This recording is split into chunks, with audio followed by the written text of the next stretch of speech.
Oke, bismillahirrahmanirrahim. Assalamualaikum warahmatullahi wabarakatuh.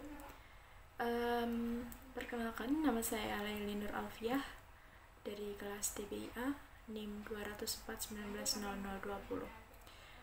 Jadi untuk pertemuan kali ini, kesempatan kali ini saya akan sedikit menjelaskan tentang apa itu implikatur. Tapi pada bagian pertama, materi ini diperoleh dari Grecian Conversational Implicatory Theory, bukunya, dan dibuat PowerPoint dengan berbahasa Inggris oleh Bapak Ahmad Nadif, dan saya akan menerjemahkan tentang PowerPoint tersebut ke dalam bahasa Indonesia. Oke, mari kita langsung saja mulai pembahasannya. Yang pertama, implikatur. Sebenarnya, apa itu implikatur? Implikatur adalah sesuatu yang disarankan atau disiratkan oleh penutur dengan suatu ujaran, meskipun tidak diungkapkan secara harfiah. Implikatur dapat membantu dalam berkomunikasi lebih efisien daripada dengan secara eksplisit mengatakan semua yang ingin kita komunikasikan. Jadi sebenarnya dapat kita katakan bahwa implikatur itu merupakan perkataan yang menerangkan, yang mungkin diartikan, disarankan, atau dimaksudkan oleh yang mengucapkan tersebut atau penutur kata tersebut berbeda dengan apa yang sebenarnya dikatakan oleh penutur. Jadi kayak tidak langsung to the point kepada apa yang ingin dimaksud dalam sebuah kata tersebut, sebuah kalimat tersebut.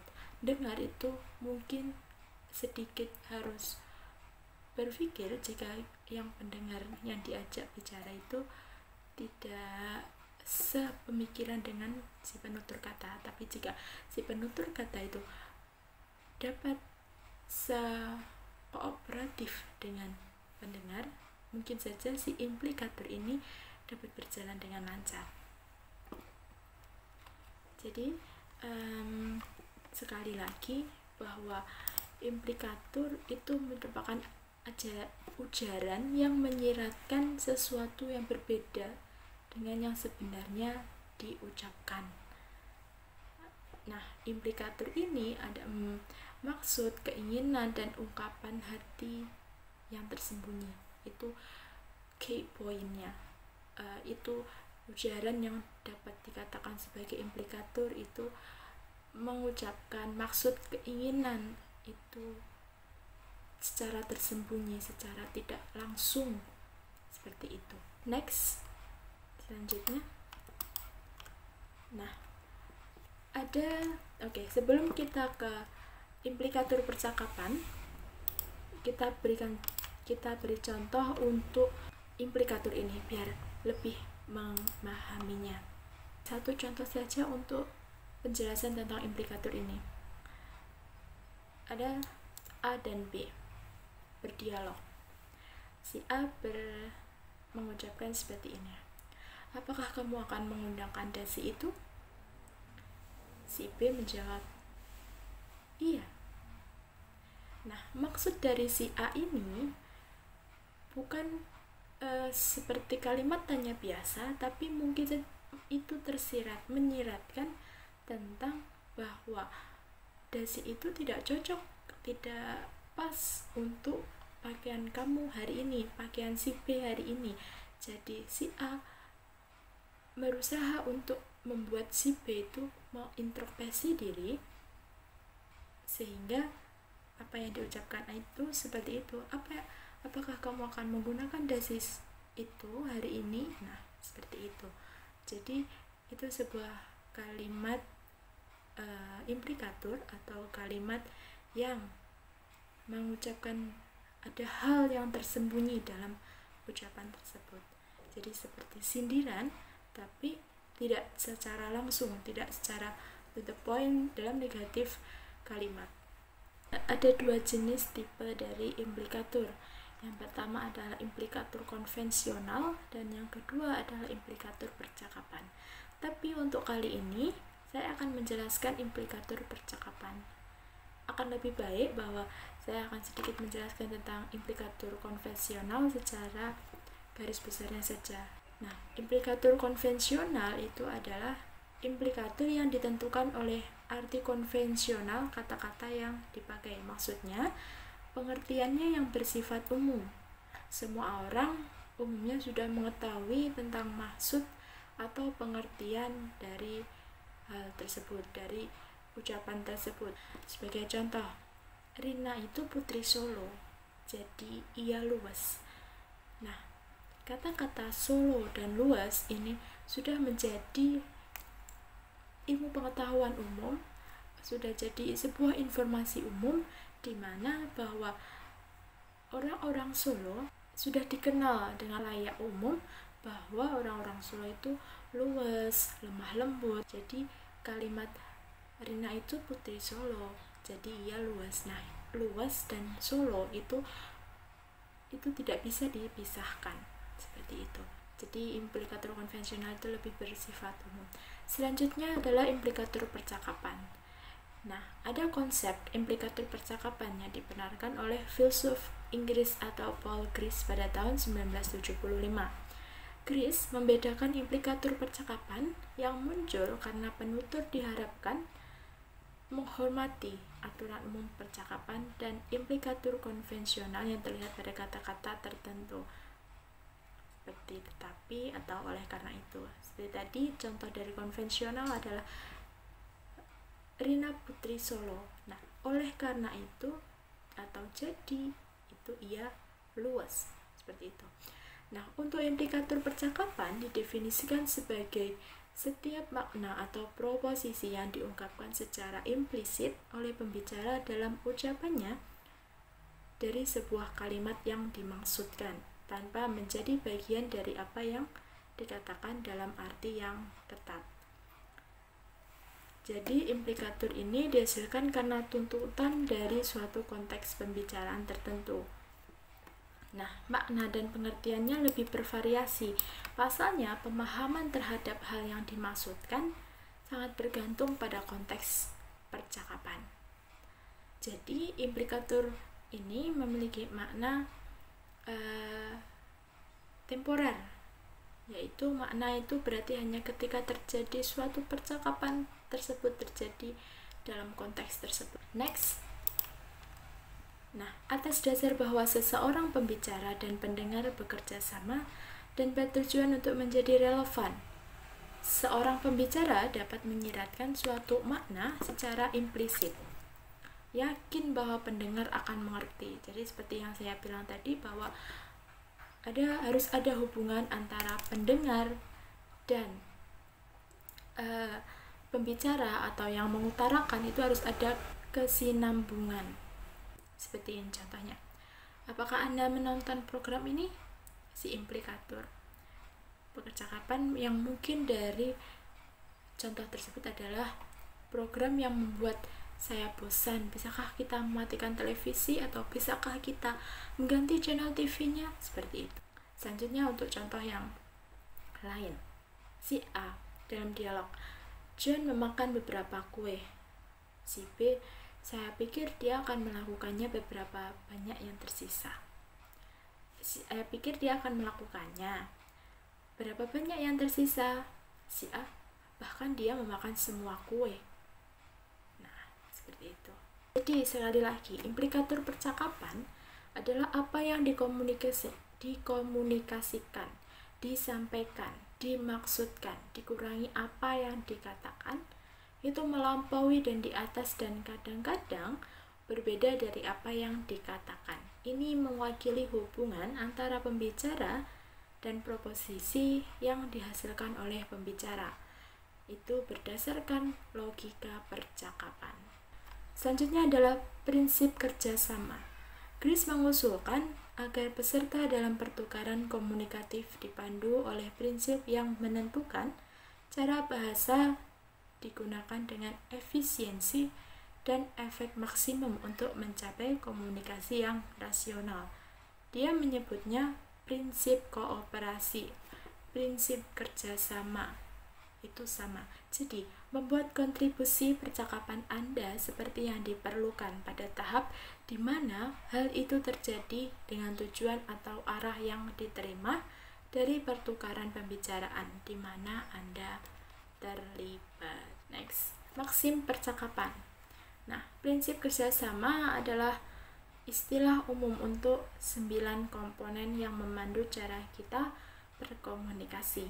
Kesembilan komponen ini dikelompokkan menjadi 4 kategori yang disebut dengan maksim percakapan. Jadi ada 4 kategori dalam maksim percakapan. Apa saja itu? Ada beberapa hal. Yang pertama adalah kualitas atau quality, yang kedua ada kuantitas atau quantity, yang ketiga adalah relation atau hubungan, dan yang keempat adalah perilaku atau manner, atau bisa juga dengan cara. Oke, yang pertama ada kualitas atau quality. Apa itu? Ada beberapa hal yang harus kita perhatikan ketika hal tersebut dikatakan sebagai kategori maksim percakapan yang kualitas. Ada 2 hal. Yang pertama adalah jangan katakan atau jangan mengatakan apa yang Anda yakini itu salah. Itu jangan dikatakan. Yang kedua ada jangan mengatakan apa yang Anda tidak memiliki bukti yang memadai. Yang kedua ada kuantitas atau quantity. Ada dua hal yang harus kita perhatikan. Yang pertama adalah berikan kontribusi Anda seinformatif yang diperlukan untuk tujuan pertukaran saat ini. Yang kedua, jangan membuat kontribusi Anda lebih informatif daripada yang diperlukan. Jadi di sini secukupnya saja informasi yang diberikan dalam sebuah percakapan implikatur ini. Yang ketiga ada hubungan atau relation. Ada satu hal yang harus kita perhatikan, ada satu hal yang harus kita lakukan, yaitu membuat kontribusi Anda relevan atau berkesinambungan. Oke. Yang keempat terakhir adalah perilaku atau manner. Hal ini harus secara jelas dan dibuat secara khusus. Ada 4 poin yang harus kita perhatikan. Yang pertama adalah hindari ketidakjelasan. Yang kedua adalah hindari ambiguitas. Selanjutnya yang ketiga adalah singkat dan tertib. Kita sedikit beri contoh untuk maksim quality. Nah, maksim quality dikatakan itu sebagai contoh seperti ini. Apakah kamu berpikir bahwa merokok itu bagus untuk kesehatan? Si B menjawab, tidak, aku tidak berpikir itu bagus untuk kesehatan. Nah, seperti yang kita ketahui bahwa sebuah fakta yang tidak perlu kita ragukan bahwa itu benar atau salah. Jadi hal-hal kalimat seperti itu termasuk dalam maksim percakapan quality.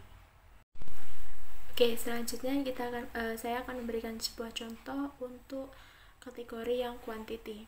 Nah, seperti yang sebelumnya, quantity merupakan kontribusi sebagai memberikan sebuah informasi yang cukup, yang pas.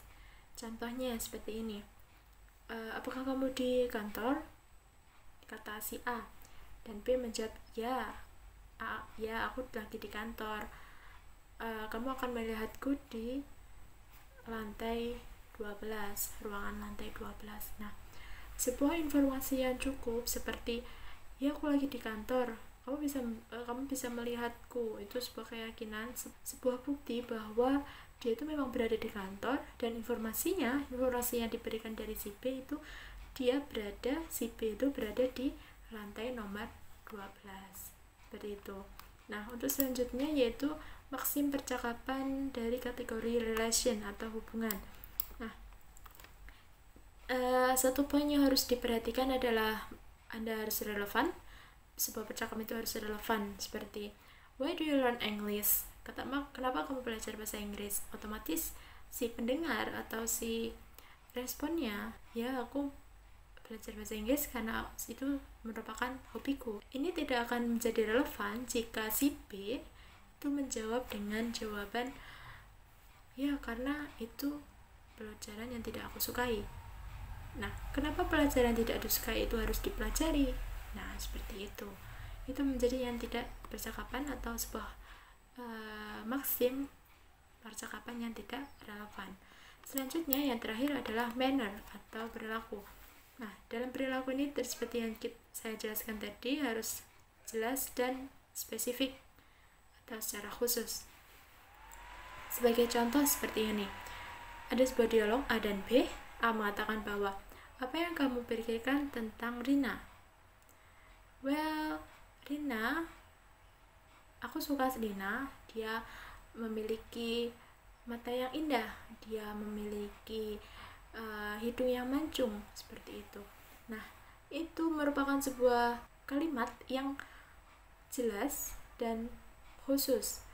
Kenapa jelas? Jelasnya bagaimana? Jelas bahwa apa yang disukai dari Rina itu jelas karena dia memiliki mata yang cantik, karena dia memiliki sikap yang sopan. Nah, itu termasuk dalam kategori jelas. Jadi tidak hanya sekedar saya menyukai saja, just it, hanya itu saja, saya hanya menyukai. Nah, tapi kita tidak tahu apa yang yang kita sukai, yang disukai dari seorang Rina. Nah, itu menjadi sebuah ambiguitas. Next, selanjutnya adalah hubungan antara pembicara dan maksim. Dalam percakapan, pembicara dapat melakukan salah satu dari 4 hal yang berkaitan dengan prinsip kerjasama dan maksim. Yang pertama, pembicara mungkin mematuhi maksim. Ini adalah asumsi default atau asumsi yang sudah paten. Yang kedua adalah pembicara dapat memilih keluar dari maksim dengan menggunakan frase yang menghilangkan atau mengurangi efek dari maksim sinyal ini ke penerima. Fase ini disebut melindungi nilai atau melindungi diri. Seperti itu. Yang ketiga, pembicara mungkin melanggar sebuah pepatah sepengetahuan lawan bicara. Jadi bukan pepatah di sini diartikan sebagai percakapan, bahwa percakapan itu sudah tidak sejalan lagi, sudah tidak sefrekuensi lagi. Seperti itu. Nomor 4, pembicara mungkin melanggar maksim, misalnya kebohongan. Jadi hubungan antara pembicara dan maksim ini bisa kita sebut sebagai aturan. Aturannya dalam sebuah percakapan maksim implikatur. Seperti itu. Oke, selanjutnya, nah, dalam poin-poin ini, slide terus ini, adalah memilih keluar batasi nilai atau bisa kita katakan sebagai sebuah contoh, beberapa contoh dari kategori-kategori di atas seperti kualitas, kuantitas, hubungan, dan perilaku atau manner itu tadi. Nah, untuk yang contoh kualitas itu saya tahu, aku mungkin salah, tapi bla bla bla. Nah, itu yang kualitas. Kualitas tadi kan kita tidak dapat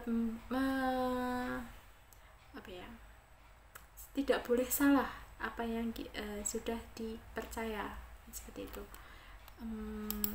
Lebih singkatnya bahwa kualitas itu jangan mengatakan apa-apa yang bahwa itu salah, itu tidak boleh. Makanya memilih keluar membatasi nilai. Jadi dalam contoh ini itu kita lebih ke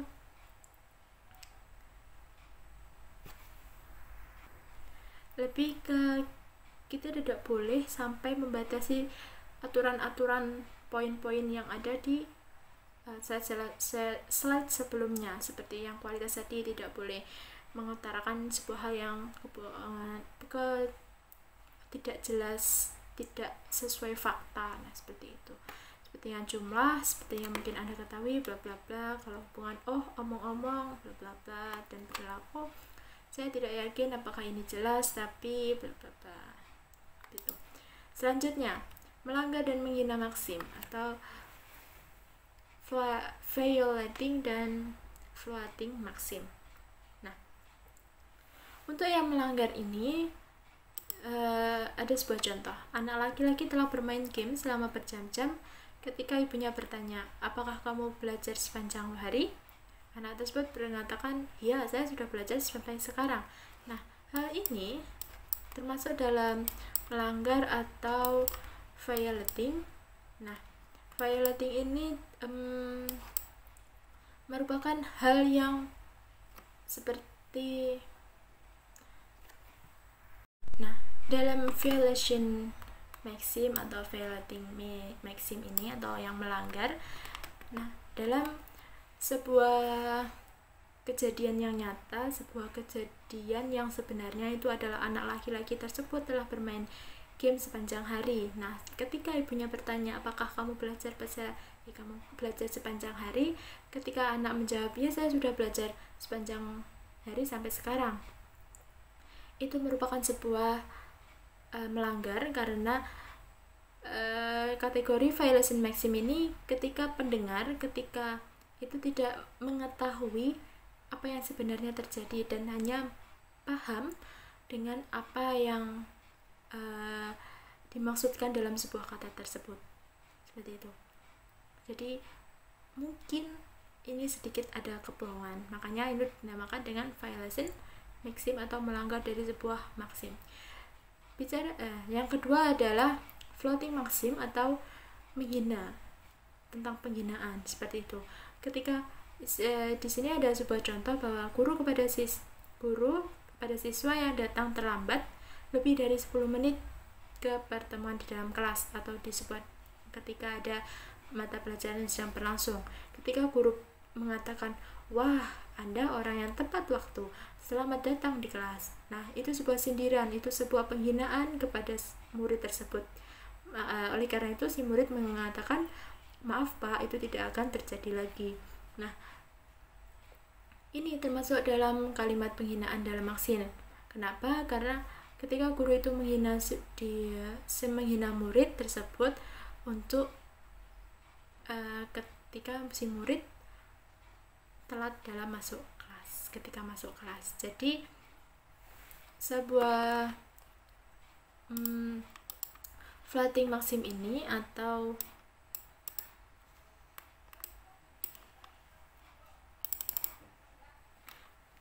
sebuah floating maxim ini atau penghinaan dari maxim ini adalah tidak hanya yang terlihat di dalamnya, tetapi